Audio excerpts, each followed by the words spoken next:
بسم اللہ الرحمن الرحیم وبہ نستعین انہ خیر ناصر ومعین وصلی اللہ علی محمد وآلہ الطاہرین۔ پروردگار عالم آپ تمام عزیزان کی توفیقات خیر میں اضافہ فرمائے۔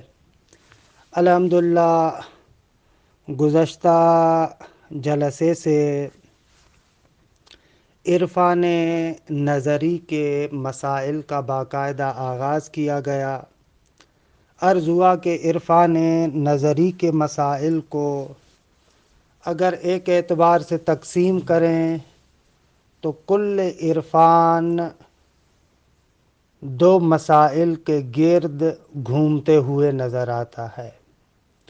عرفان میں یا مسئلہ توحید ہے یا مسئلہ موحد ہے۔ توحید سے مراد وہی توحید عرفانی یا وحدت شخصیہ یا آپ اسے کہیں وحدت الوجود یا آپ اسے کہیں وحدت توحید قرآنی یا اسے آپ کہیں توحید صمدی۔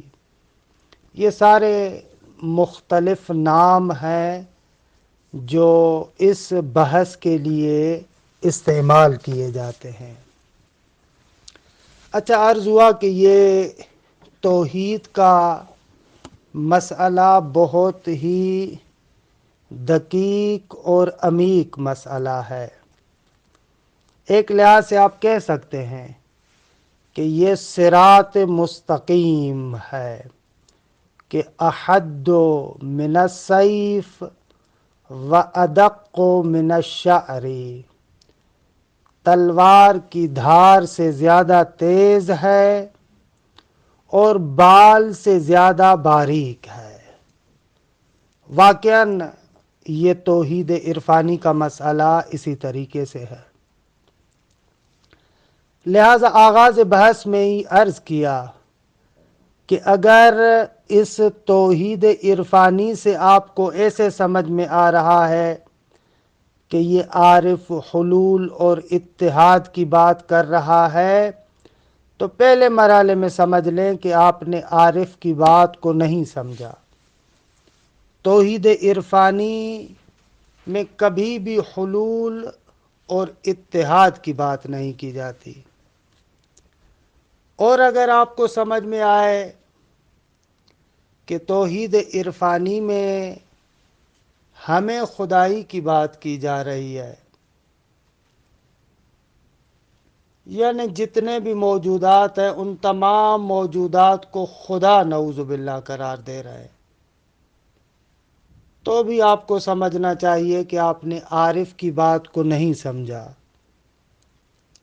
اور اگر آپ کو توحید عرفانی سے یہ سمجھ میں آئے کہ عارف غیر خدا کو ہیچ و پوچھ قرار دیتا ہے تو بھی آپ کو توحید عرفانی سمجھ میں نہیں آئی۔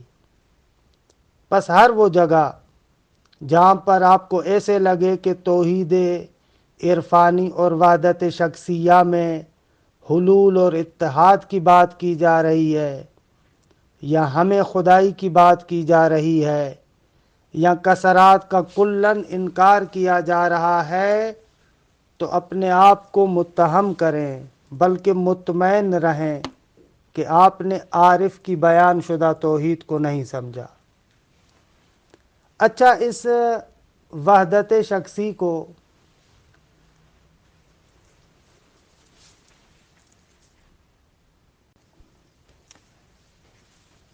اگر ان تینوں میں سے کوئی بھی ایک چیز آپ کو سمجھ میں آ رہی ہے تو آپ مطمئن رہیں کہ عارف اس چیز کو نہیں کہنا چاہتا۔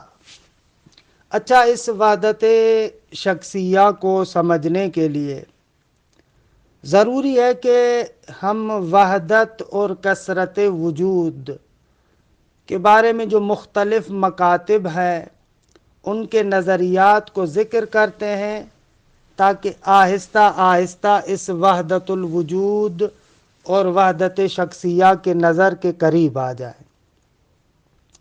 کلی طور پر کائنات میں جو بھی موجودات ہیں، جتنے بھی موجودات دیکھتے ہیں، ان موجودات کے بارے میں وحدت اور کثرت کے لحاظ سے مختلف نظریات ہیں کہ ہم یہاں پر جو پہلا نظریہ حکمائے مشاء کا ہے اس کو بیان کرتے ہیں، اور دوسرے مرحلے میں ملا صدرہ رحمۃ اللہ علیہ کی تشکیک خاصی کو بیان کرتے ہیں، اور تیسرے مرحلے میں عرفاء کے نظریے کو بیان کرتے ہیں، تاکہ آہستہ آہستہ ہم عرفاء کے کلام کے قریب ہو سکے۔ دیکھیں، جیسا کہ فلسفے میں عرض کیا گیا تھا، تاریخ فلسفہ اسلامی میں، وہاں پر ہم نے علم فلسفے کے تعارف میں ذکر کیا تھا کہ عالم اسلام میں پہلا فلسفی مکتب مشاء ہے، کہ تفصیلات فلسفے کے تعارف میں عرض کر چکا ہوں۔ فلسفہ مشاء، فارابی، ابو علی سینا، یہ بڑی شخصیات ہیں جو اس کی نمائندگی کرتی ہیں، یعنی رئیس المشائین میں عالم اسلام میں شیخ الرئیس ابو علی سینا کو قرار دیتے ہیں۔ آتے ہیں، پہلے مشاء کے نظریے کو بیان کرتے ہیں، اس کے بعد جو ملا صدرہ کا متوسط اور درمیانہ نظریہ ہے اس کو ذکر کریں گے۔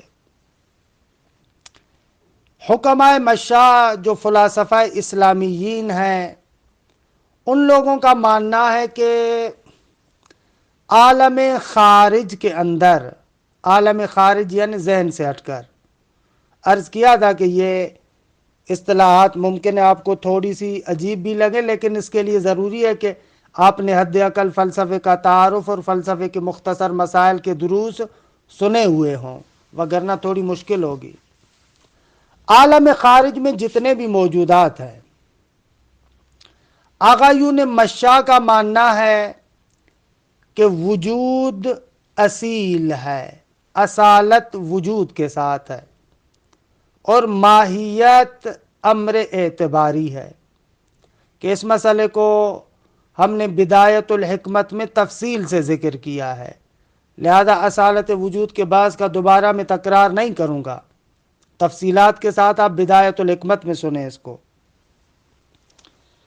عالم اسلام میں مشاء بھی اصالت وجود کے قائل ہے، برخلاف شیخ اشراق۔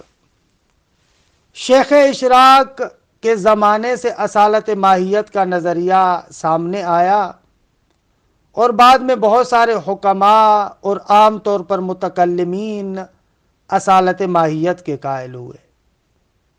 اصلاً اصالت وجود یا اصالت ماہیت کے بحث کا معنی یہ ہے کہ یہ جو عالم خارج کے اندر جتنے بھی موجودات ہیں، یہ جتنے بھی موجودات تحقق اور واقعیت رکھتے ہیں، ان کا وجود خارج میں متحقق ہے یا نہ؟ وجود خارج میں متحقق نہیں ہے، بلکہ ماہیات خارج میں متحقق ہے۔ یہ مسئلہ ہے اصل، کہ وہاں پر اصالت وجود میں تفصیل سے گفتگو کی ہے۔ مثلا کسی بھی ایک موجود کو آپ دیکھیں، مثلا درخت آپ کے سامنے ہے، اس درخت سے آپ دو طرح کے مفاہیم کو انتزاع کرتے ہیں نا، ایک یہ کہ یہ درخت ہے، اور دوسرا مفہوم یہ کہ کائنات کے موجودات میں سے ایک موجود ہے۔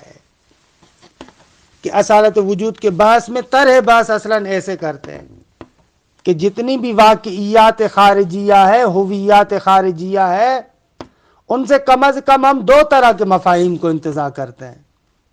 ایک مفہوم ماہیت، مثلا جس کو آپ کہتے ہیں درخت، جس کو آپ کہتے ہیں زمین، آسمان، یہ ماہیات کہلاتی ہیں۔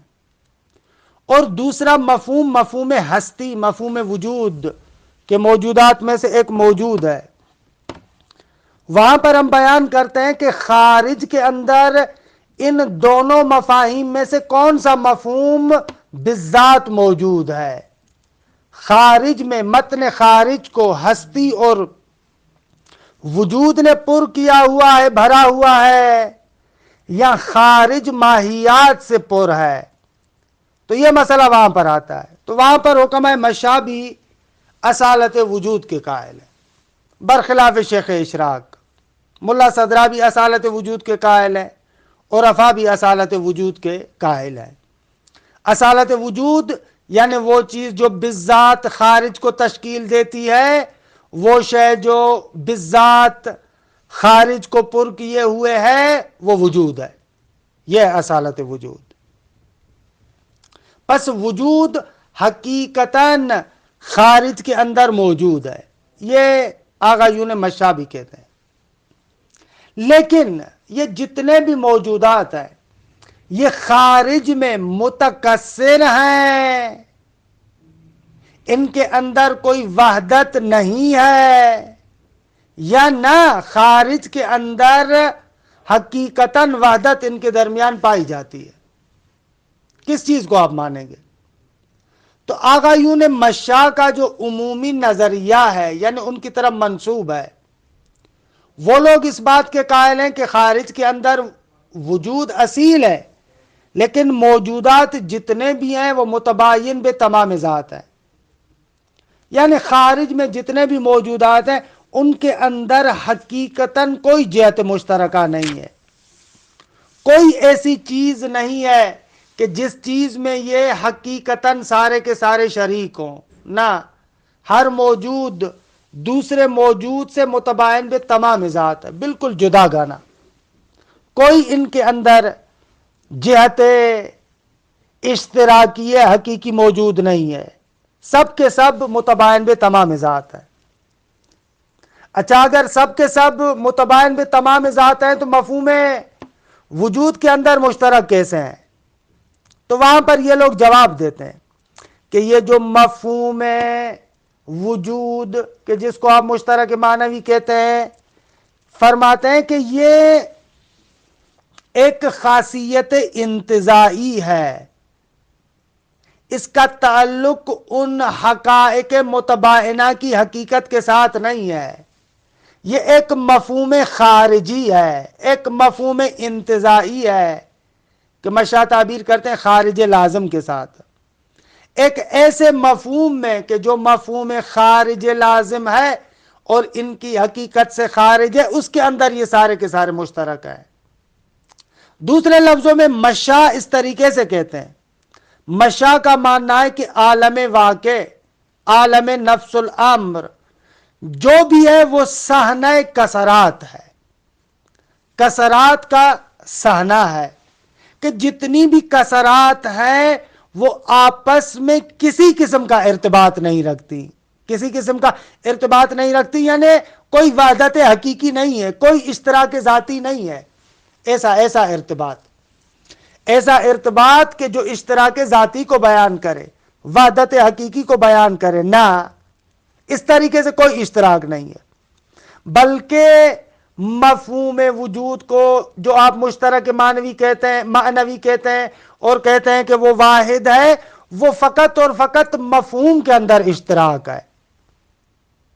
یعنی دوسرے لفظوں میں مشاء کے نزدیک وحدت وجود صرف اور صرف وحدت مفہومی ہے، یعنی مفہوم وجود میں یہ سارے کے سارے موجودات مشترک ہیں، وگرنہ حقیقتاً مصداق اور حقیقت کے اعتبار سے ان کے اندر کوئی بھی اشتراک نہیں ہے۔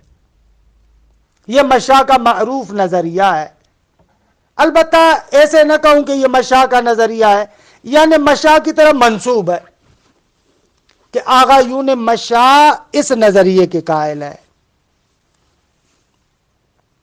جیسا کہ بدایہ کے اندر بھی ہے، نہایہ کے اندر بھی ہے، شرح منظومہ میں بھی ہے، اسفار میں بھی ملا صدرہ بیان کرتے ہیں کہ مشاء کی طرف منسوب یہ ہے کہ کائنات کے اندر وہ فقط کسرات کو دیکھتے ہیں، اور کہتے ہیں کہ کثرات حقیقت رکھتی ہیں، وحدت خارج کے اندر حقیقتاً موجود ہو نہ، ایسے نہیں ہے، وحدت فقط مفہوم کے حد تک ہے۔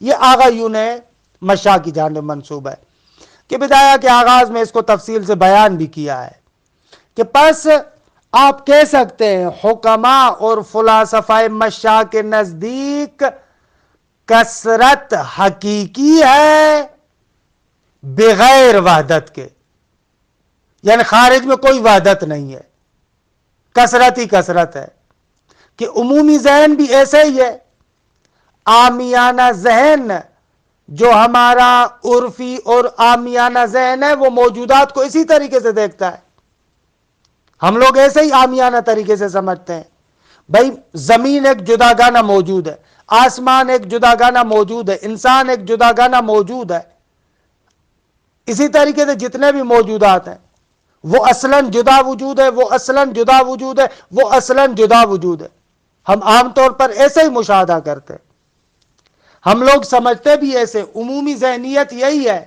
کہ جتنے بھی موجودات ہیں ان کو حقیقتاً متکثر سمجھتے ہیں اور کسی جہت وحدت حقیقیہ کو نہیں دیکھتے، ہم یہی سمجھتے ہیں کہ بس موجودات جتنے بھی ہیں یہ سارے کے سارے موجودات کثرت حقیقی رکھتے ہیں، یہ مشاء کی جانب منسوب نظریہ۔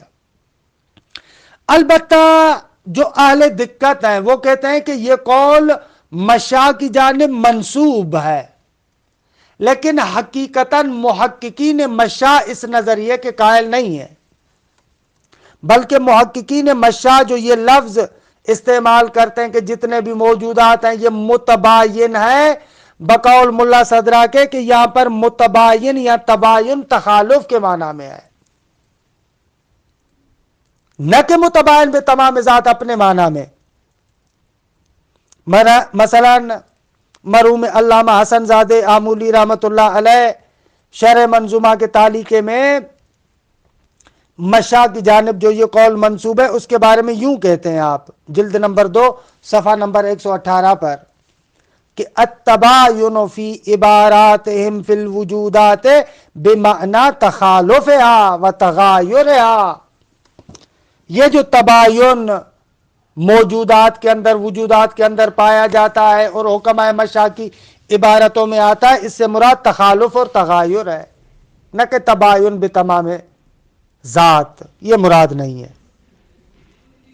اچھا، یہ مشاء کی جانب عرض کیا کہ منسوب ہے، یا ملا صدرہ رحمۃ اللہ علیہ شواہد الربوبیہ میں مشہد اول کے اشراق کے ثالث کے آخر میں ایک نقطہ بیان کرتے ہیں تفریع کے عنوان سے، کہ وہ ان کا جو متوسط نظریہ ابھی میں بیان کروں گا تشکیک والا، اس نظریے کو بیان کرنے کے بعد شواہد میں آپ فرماتے ہیں فلا تخالف بین ما ذهبنا الیہ من اتحاد حقیقت الوجود واختلاف مراتبها بالتقدم والتأخر والتأکد والضعف، فلا تخالف بین ما ذهبنا الیہ وبین ما ذهب الیہ المشاؤون من اختلاف حقائقها، فلا تخالف عند التفتیش، کہ ملا صدرہ کہتے ہیں شواہد ربوبیہ میں جو ہمارا نظریہ ہے یعنی تشکیک خاصی والا نظریہ، کہ تفصیلات ابھی عرض کروں گا، کہتے ہیں یہ جو ہم تشکیک خاصی کو مانتے ہیں یعنی حقیقتاً وحدت کو بھی مانتے ہیں اور حقیقتاً کثرت کو بھی مانتے ہیں، حقیقتاً وجود خارج میں ایک ہے لیکن صاحب مراتب ہے، اس کے مختلف مراتب ہے، ان کا اختلاف تقدم و تأخر، تأکد اور ضعف، شدت و ضعف کے اعتبار سے ہے، کہ ابھی بیان کروں گا تشکیک کے نظریے کو، ملا صدرہ کے نظریے کو، کہتے ہیں یہ جو ہمارا تشکیک والا نظریہ ہے وہ بین ما ذهب الیہ المشاؤون، اور جو مشائین کا نظریہ ہے کہ حقائق مختلف ہیں، ان کا نظریہ کہ حقائق میں اختلاف ہے، کہتے ہیں ہمارے نظریے میں جو تشکیک والا ہے اور جو مشاء کا نظریہ ہے کہ حقائق مختلف ہے، اس میں کوئی اختلاف نہیں ہے عند تفتیش، جب تحقیقاً آپ اس مسئلے میں وارد ہوں گے تو پتہ چلے گا کہ دونوں کے نظریے میں کوئی تفاوت نہیں ہے۔ پس یہ جو ابھی تک میں نے مشاء کا نظریہ آپ کو بیان کیا، یہ مشاء کی جانب منسوب ہے کہ مشاء اس بات کے قائل ہے کہ موجودات جتنے بھی خارج میں ہے وہ موجودات متباین بے تمام ذات ہے، حقیقتاً ایک دوسرے سے جدا ہے۔ اچھا، پس مشاء کے نظریے کا خلاصہ کیا ہوا؟ مشہور مشاء کے نظریے کا خلاصہ یہ ہوا کہ خارج کے اندر کثرت حقیقتاً موجود ہے اور حقیقتاً وحدت موجود نہیں ہے، بلکہ وحدت فقط ایک مفہوم عرضی میں ہے، ایک خارج لازم میں مفہوم کی حد تک فقط اور فقط وحدت پائی جاتی ہے، وگرنہ خارج میں فقط اور فقط کثرات پائی جاتی ہے۔ یہ آغایون ہے مشاء کا نظریہ۔ اب آ جائے ملا صدرہ کا نظریہ موجودات کی کثرت اور وحدت کے بارے میں۔ ملا صدرہ کا نظریہ دو مراحل میں ہے، ایک نظریہ متوسط سطح کا ہے، درمیانی سطح کا ہے، اور دوسرا نظریہ ان کا آخری نظریہ ہے جو تحقیقی نظریہ ہے۔ ملا صدرہ رحمت اللہ علیہ کا جو آخری نظریہ ہے تحقیقی، اسفار کے جلد دوم میں بحث علت و معلول میں جو ملا صدرہ بیان کرتے ہیں، وہ وہی عرفاء والا نظریہ ہے۔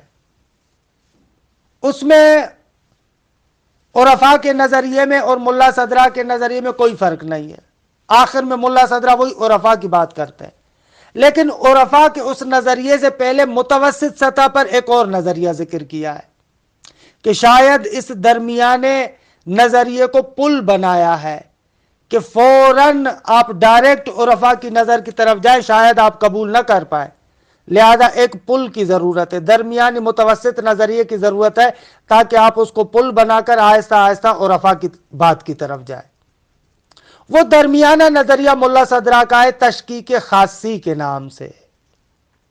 اچھا، یہ تشکیک خاصی کا نظریہ کیا ہے؟ اس کا اجمال ذکر کروں۔ تشکیک خاصی کے نظریے سے مراد یہ ہے کہ ملا صدرہ کہتے ہیں کہ خارج میں حقیقتاً کثرات موجود ہیں، جیسے مشاء مان رہے تھے، اس بات میں ہم مشاء کے ساتھ ہیں کہ کثرات حقیقتاً خارج میں موجود ہے، اس کا انکار نہیں ہے، لیکن مشاء جو کہہ رہے تھے کہ حقیقتاً خارج میں وحدت نہیں ہے، یہ بات غلط ہے۔ ہم لوگ کہتے ہیں کہ خارج میں حقیقتاً وحدت بھی موجود ہے۔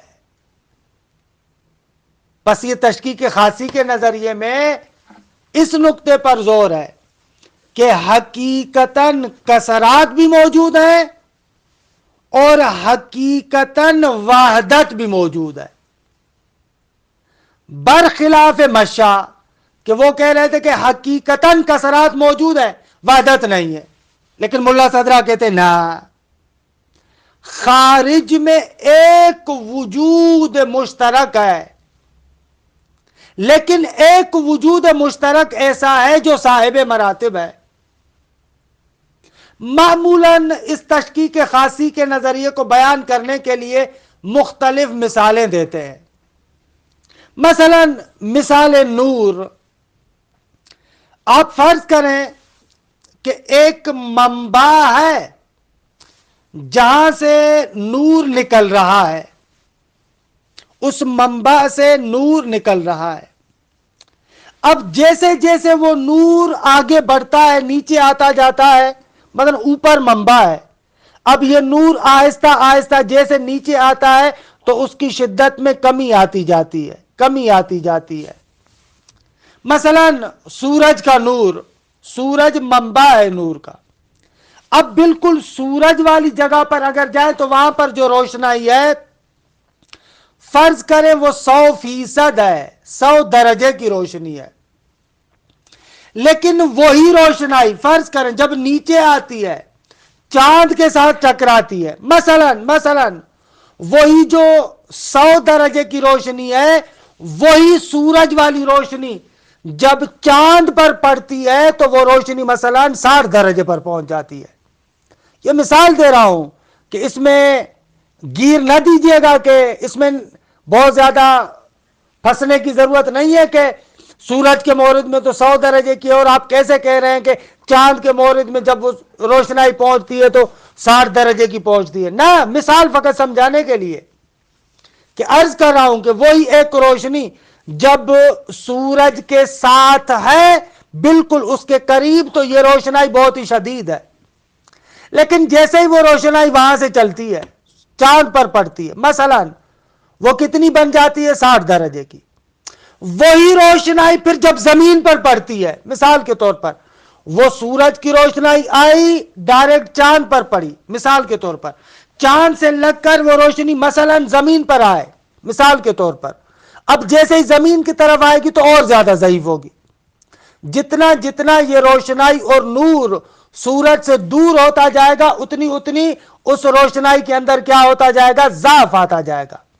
خب فرض کریں زمین میں دریا کو لگی وہ مثال کے طور پر 40% بنی، دریا سے ریفلیکش کر کے مثلا ادھر ہی کوئی گھر ہے، اس گھر کے اندر وہ روشنائی آتی ہے، خب وہ ہو گئی 30%. گھر میں بھی کمرے میں جب گئی مثلا ایک دالان میں گئی وہاں پر جو ہے وہ کیا مثلا 10%، اس دالان سے مثلا کمرے میں گئی 5%، آہستہ نیچے کمرے کے اندر ایک چھوٹا سا کمرہ کہ وہ وہاں پر 1-2% تک پہنچ جاتی ہے، تاں ان کے ایسے آپ آگے بڑھتے جائیں روشنی ختم ہو جائے. تو اب آپ یہاں پر دیکھیں یہ ایک ہی روشنی ہے، ایک ہی نور ہے جو سورج سے نکلا ہے.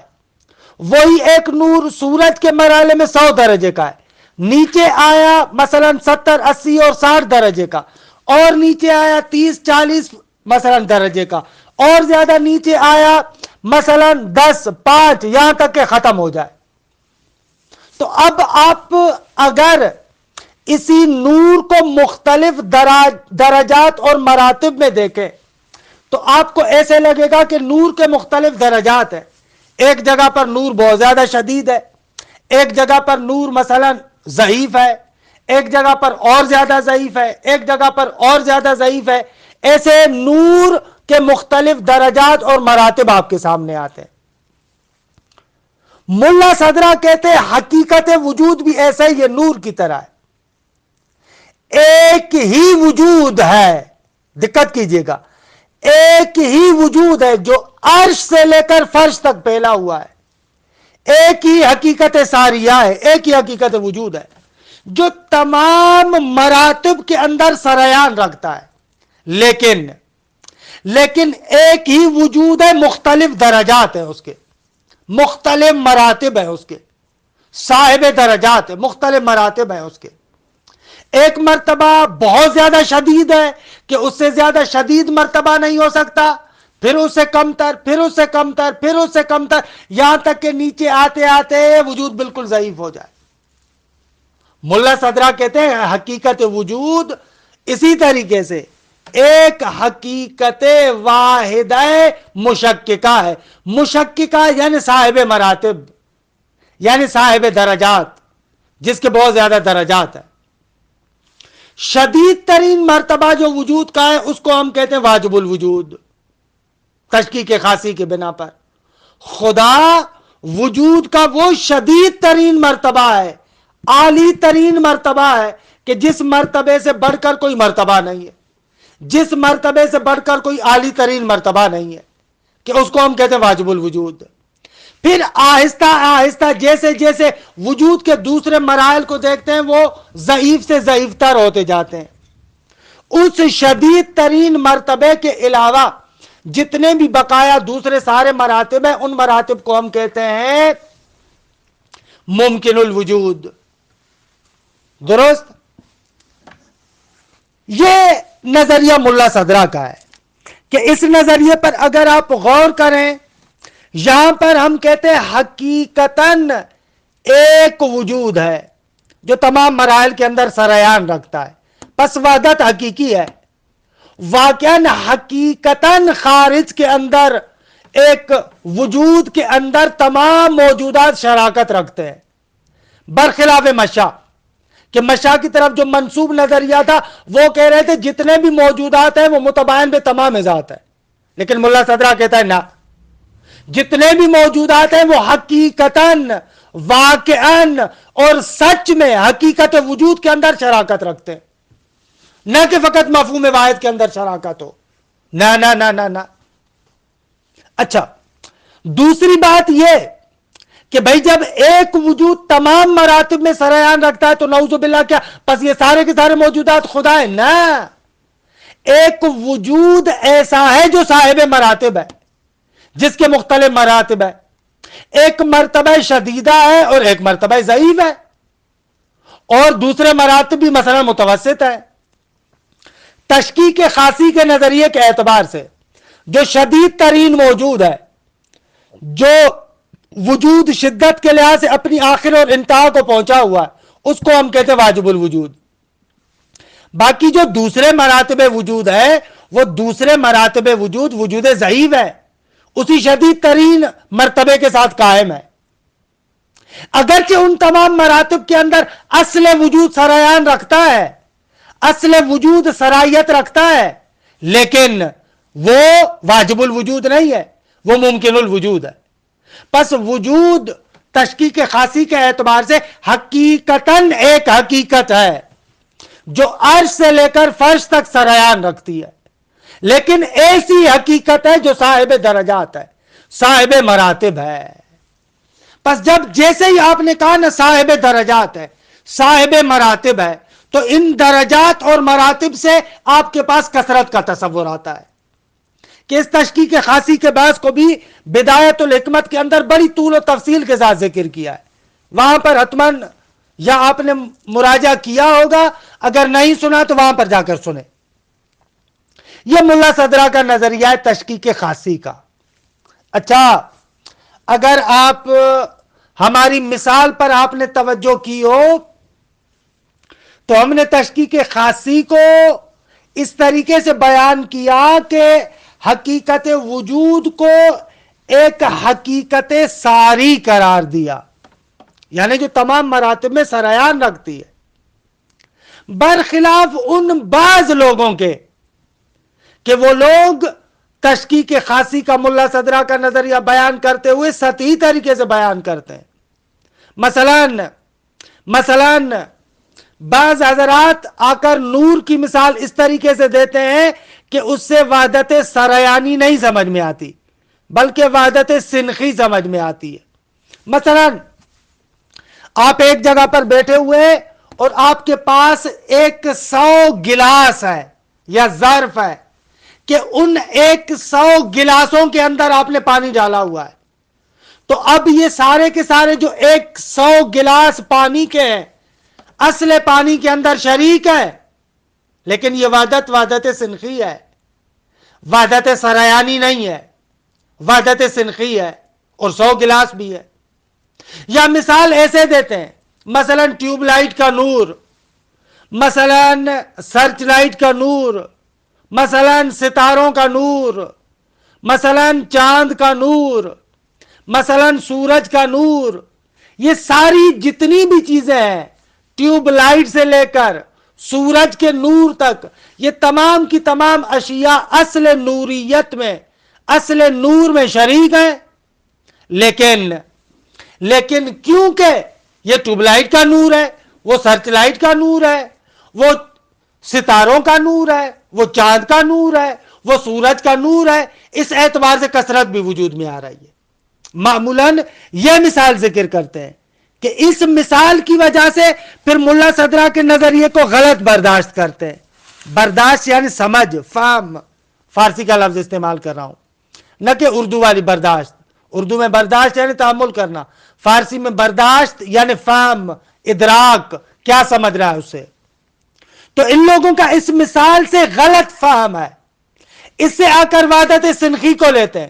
ملا صدرہ وحدت سنخی کی بات نہیں کر رہے، ملا صدرہ تشکیک خاصی کے اندر وحدت سریانی کی بات کر رہے ہیں کہ اس کی درست مثال جو بندے حقیر نے عرض کی وہی ہے کہ وہی سورج کا ایک ہی نور ہے جو آ کر چاند کو لگتا ہے، وہی نور زمین پر آتا ہے، وہی نور زمین میں مثلا پانی سے لگ کر مختلف گھروں پر آ کر لگتا ہے، تو نور ایک ہی ہے جو اوپر سے لے کر آخر تک سریان رکھتا ہے، لیکن جیسے جیسے اس اپنے منبع سے دور ہوتا جاتا ہے تو اس کے درجات میں کیا ہوتا ہے؟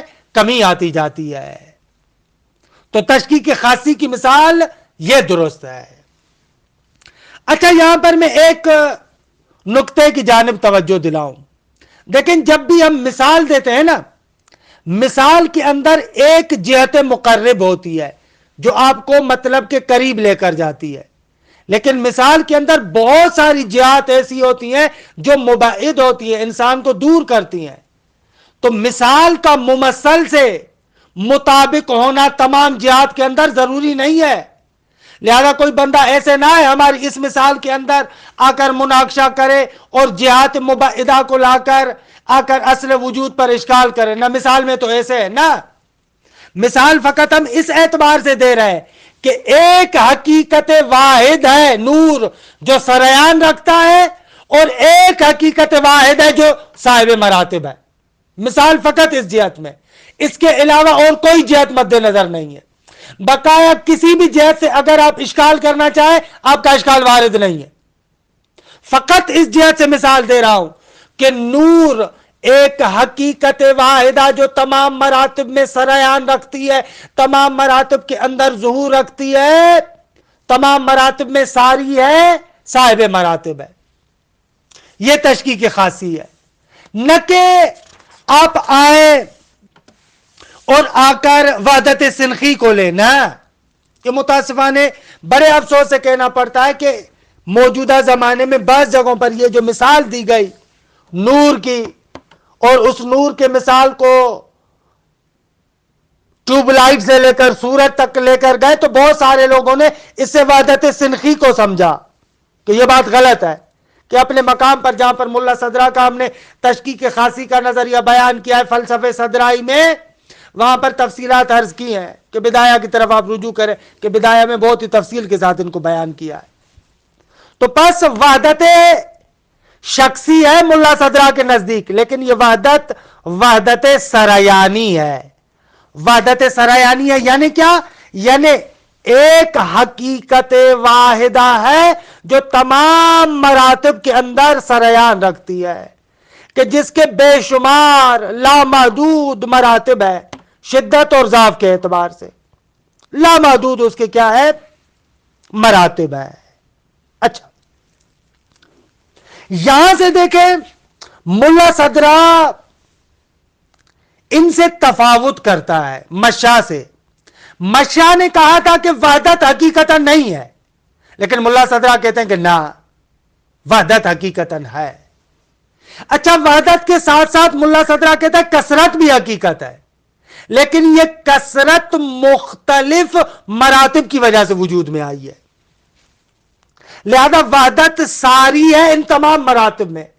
اب ہر مرتبے کی وجہ سے کثرت وجود میں آتی ہے۔ یہ ملا صدرہ کا نظریہ ہے۔ کہ میں شواہد الربوبیہ سے ایک عبارت کی جانب اشارہ کروں۔ شواہد الربوبیہ میں ملا صدرہ فرماتے ہیں ان شمول الوجود للاشیاء لیس کشمول الکلی للجزئیات کما اشرنا الیہ۔ فرماتے ہیں کہ یہ جو وجود تمام اشیاء کو شامل ہے، یہ وجود کا تمام اشیاء کو شامل ہونا اس طریقے سے نہیں ہے جیسے مفہوم کلی جزئیات کو شامل ہوتا ہے۔ مثلا مفہوم انسان مفہوم کلی ہے، اپنے تمام افراد کو شامل ہے، زید عمر بکر خالد جتنے بھی ہیں ان تمام افراد کو شامل ہے۔